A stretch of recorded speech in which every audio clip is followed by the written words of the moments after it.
All right, got a little hot topic today about Can-Am bearings in the one-way bearing assembly, sealed versus unsealed. Before we get started in that, check out our belts on our website. We got most all Can-Am belts, modern ATVs, UTVs. Check them out.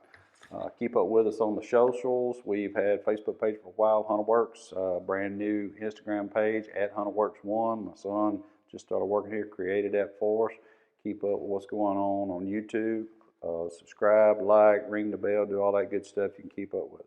All right, so the topic at hand is a sealed bearing versus unsealed. The sealed has a seal on both sides, and unsealed is on one side. All right, so Can-Am's even been using sealed bearings for these primary assemblies for a while. If you order a new Can-Am bearing today, it's going to have a new part number that ends in 377, used to end in 375, and it's going to be unsealed on one side. Now, what makes these seals cost so freaking much compared to some aftermarket that are sealed? One, they're made in China and they're cheap. They do not have this fancy Kluber's ISOFlex NB52 grease already in the bearing. That's one thing that you're paying for on the price. But this video is about sealed versus unsealed in there. All right, so all aftermarket bearings are sealed. Can-Am was using sealed bearings and now an unsealed. I think it's a better situation. I do not have the one-way bearing assembly here, but there's one on each side of it, about an inch apart. So you're going to have the unsealed facing each other. But what that allows is a pretty good wide space to be able to use this fancy good grease in there and a lot larger capacity, heat capacity. When bearings are rolling, they create a lot of heat, and if it's sealed, it's going to get a lot hotter, potentially destroy a seal because of the heat, and then it all fails. So Can-Am is pretty sharp on this, and they said, hell, let's go to an unsealed bearing on each side, increase capacity, grease capacity for these things, increase heat and all. Now, inside there's that Kluber's ISOFlex NB52 grease that's going to repel water, make it super slick in there.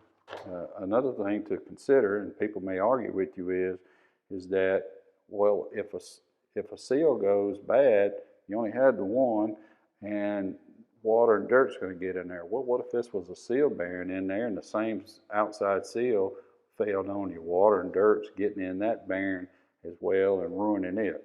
So the trick of the day is that don't let water and dirt, etc., damage the outside of the seal, and everything's fine.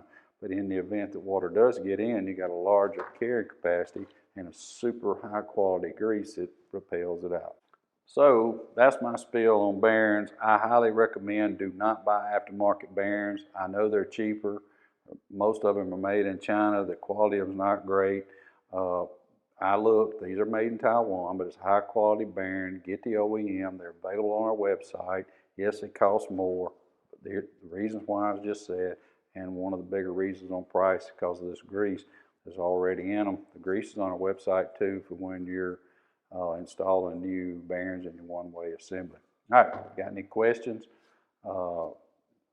Shoot me an email, todd@hunterworks.com. I throw my hand up here like this because you don't even call, and our phones are so busy, and that's thanks to you.